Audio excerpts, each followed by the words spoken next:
Alléluia. Amen. Alléluia. Amen. Il s'appelle comment notre Seigneur? Jésus. Il s'appelle comment? Jésus. Amen. Acclamons-les encore. Alléluia.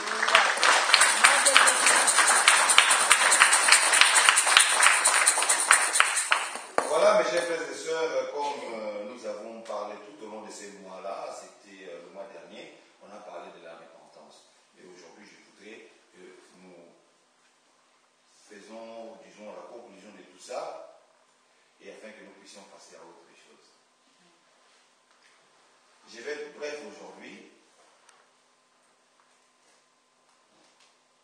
On a parlé de la repentance, nous en avons beaucoup parlé, c'est vrai. Et nous savons de quoi il en résulte. C'est quoi la repentance? Qu'est-ce qui arrive après la repentance? Pourquoi nous nous repentons?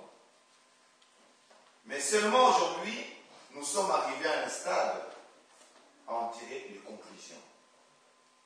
C'est-à-dire nous devons tirer des conclusions de tout ce que nous avons entendu, de tous les enseignements que nous avons reçus sur la repentance. La seule chose, la seule conclusion que nous devons tirer de tous les enseignements que nous avons reçus, c'est-à-dire nous devons adopter la repentance comme notre style de vie de chaque instant. Amen. Donc, notre style de vie de chaque instant, c'est la repentance. Et quand tu fais quelque chose qui n'est pas bien, répands-toi directement au lieu d'attendre. C'est comme quelqu'un, quand vous êtes blessé que le sang coule, qu'est-ce que vous faites? Vous soignez directement, c'est-à-dire vous prenez quelque chose, vous enlevez déjà le sang, vous mettez un peu de... Donc c'est ça, la repentance. Que ce soit notre style de vie de tous les jours, de chaque instant, qu'à chaque moment que nous faisons quelque chose qui, à ce moment nous savons que non, ce que je fais ne plaira pas à Dieu, demandons pardon.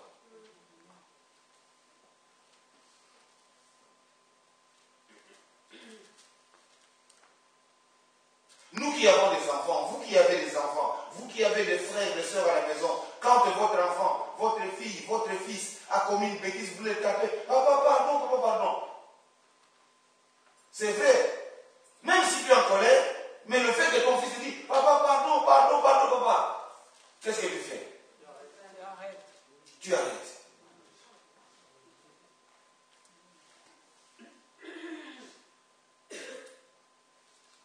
Moi, j'ai vu même des femmes, maman, pardon, pardon, au biki.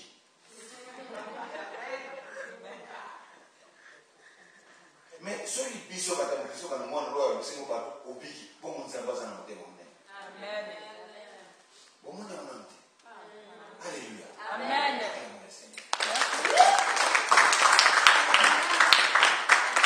Donc toi aussi, quand tu as fait quelque chose qui n'est pas bien, et que Dieu voit, nous avez pardon.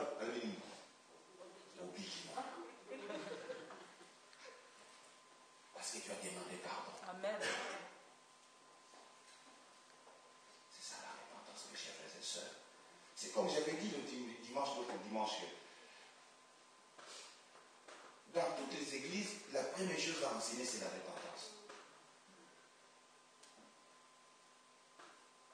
Parce que la repentance, on peut croire en Dieu, on peut faire tout ce qu'on veut, on peut venir prier jour et nuit. Mais si vraiment on ne s'est pas repenti, ça dit tout ce qu'on fait, on ne le fait pour rien. Et je vous avais cité un exemple. C'est comme quelqu'un qui s'est blessé. Quand vous arrivez à l'hôpital, le médecin, la première chose qu'est-ce qu'il fait? Il nettoie la plaie. Après, il met de l'antibiotique. Et après, il voit, bon, si l'antibiotique n'est pas, il dit, bon, pour les douleurs, il vous donne une petite piqûre, comment on appelle des cortisone, je crois que c'est ça. Bon, il vous donne un peu de cortisone. Pourquoi? Parce que, pour que vous ne sentez pas la douleur. Et bien, la parole de Dieu, c'est pareil aussi. Quand vous arrivez dans un endroit, vous voulez croire en Dieu, d'abord, il faut vous repentir. C'est-à-dire, nettoyer tout ce qui est mal, tout ce qui est mauvais en toi. Dès que vous avez enlevé ce qui est mauvais, maintenant, Jésus vous accepte. Il va vous soigner. Il va vous soigner par quoi? Par la parole de Dieu. Amen. C'est ça le traitement, la parole de Dieu. Voilà les 10 commandements. Voilà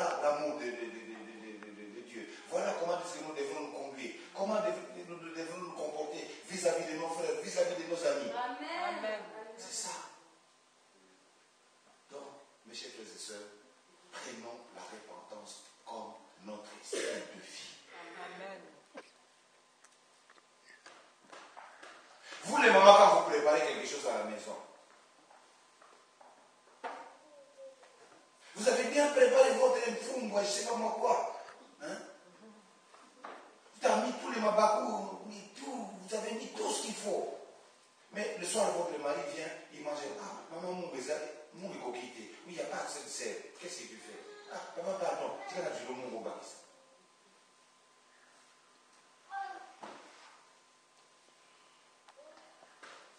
Ah, merci, maman. Tu viens avec du sel? Ah, voilà, c'est bon. Toi aussi, qu'est-ce que tu fais? Au Méguin, on dit, on a bâti. Ah, on a dit,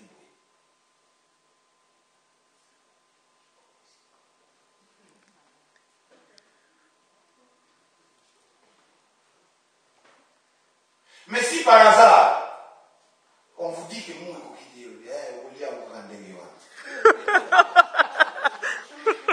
tu vas manger comme ça, il n'y a pas de sel là, tu vas manger comme ça. Tu ne veux pas, allez, arrête.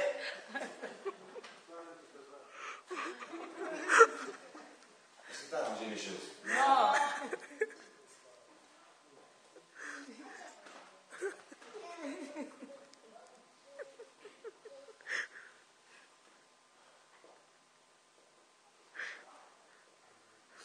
Nous, on a vu des trucs.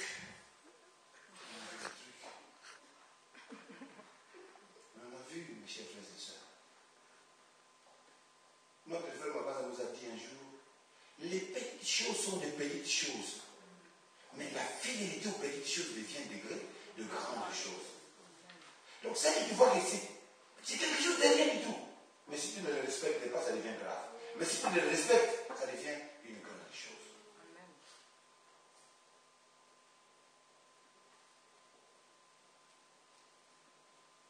Répentez-vous, mes chers frères et sœurs, car le royaume des cieux est proche.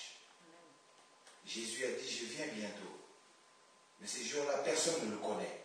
Ni les anges, ni personne. On ne peut pas. Donc, le dimanche dernier, je vous ai dit quoi? Soyons prêts. Parce que ce jour-là, quand il va arriver, personne ne le connaît. C'est pour ça que nous voyons souvent des gens, il a fait trop du mal aux gens. Quand il voit maintenant, il va arriver à la fin, oh, bouillard, le ballon macam. Attends, tous ces temps-là qui peuvent faire souffrir les gens, pourquoi le ballon macam? Et qu'aujourd'hui, tu vois que tu es plein de la mort, venez, je vous dire ce que j'ai. Attends.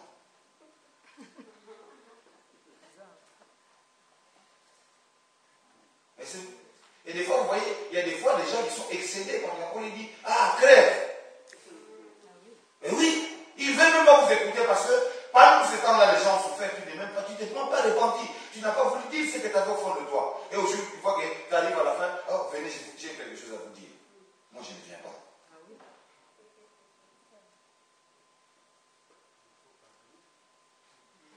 Ah ouais, j'ai dit que je ne viens pas. Pourquoi? Parce que j'ai dit, je te pardonne, mais je n'ai pas envie d'entendre ce que j'entends. Parce que tu arrives à la fin. Tu arrives à la fin.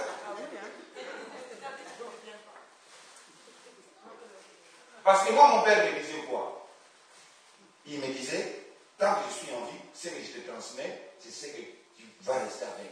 Ne crois pas que le jour où moi je vais arriver à la fin de ma vie, je vous venez, j'ai des choses à vous dire. Non. Ce que je te dis aujourd'hui, essaie de mettre dans ton petit carnet tous les jours. Et moi, aujourd'hui, c'est ce que je dis à mes enfants, c'est ce que je dis à mon fils.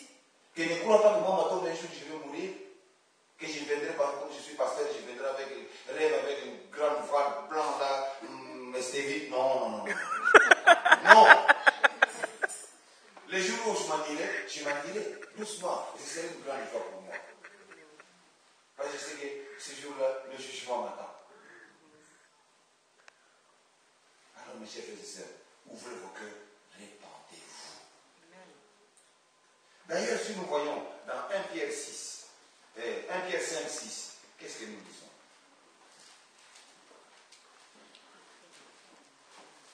Et non 1 Pierre 5, 6.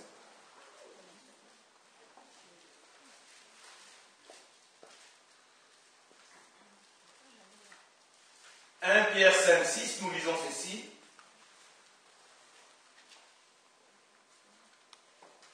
Humiliez-vous donc sous la puissante main de Dieu, afin qu'il vous élève au temps convenable. Alléluia. Amen. Donc voilà. Humilions-nous. Nous allons nous humilier, comment ça dit, devant Dieu. Répentons-nous. C'est-à-dire, quand on a fait quelque chose qui n'est pas bien, ce n'est pas une honte de venir auprès de Dieu pour lui dire, voilà, mon Dieu, je me suis mal comporté. Mon Dieu, j'ai fait ce qui est mal à tes yeux. Donc, humilions-nous devant Dieu. Et lorsque nous nous humilions, qu'est-ce qu'il fait? Il va nous élever au temps convenable. Amen. C'est comme l'autre fois, mon petit-fils avait chanté ici, il disait, alors au Takanase, ça délimite.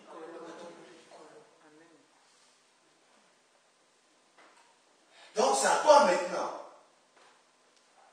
de t'humilier devant lui pour que lui, il t'élève. Alléluia. Amen.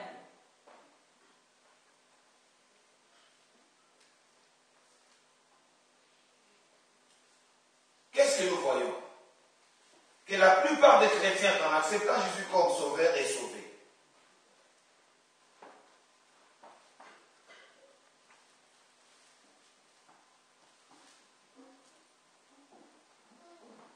Je vois dans les églises, on vous dit seulement, aujourd'hui tu acceptes Jésus, tu es sauvé. C'est bien, mais le poids que tu as.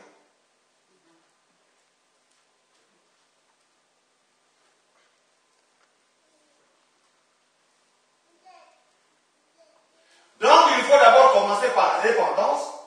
Quand tu t'es repenti, tu as enlevé le poids que tu avais, et tu acceptes Jésus comme sauveur.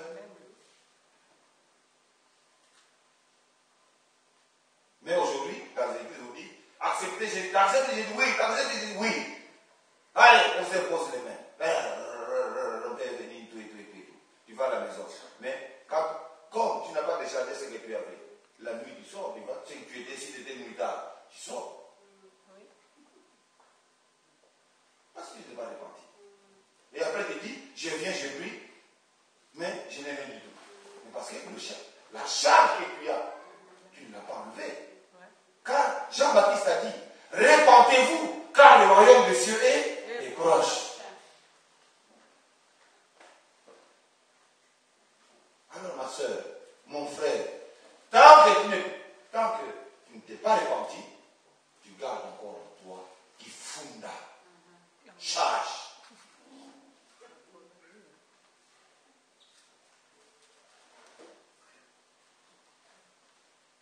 Cette charge-là, tu peux dire, tu peux crier Jésus mon sauveur, mon roi, machin, tout. Non.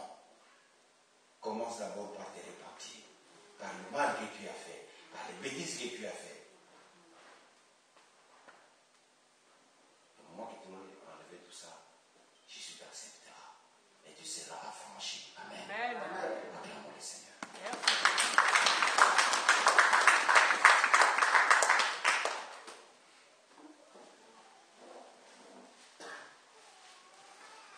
Pourquoi nous devrons commencer par la repentance? Parce que c'est ce qui s'est passé avant même la venue de Jésus. Dieu avait préparé un chemin, il a envoyé Jean-Baptiste, Jean-Baptiste a enseigné, et Jésus lui-même il a dit, répentez-vous aussi. Avant de commencer son ministère, il a dit, répentez-vous, car le royaume des cieux est proche. Il a répété les mêmes paroles que Jean-Baptiste.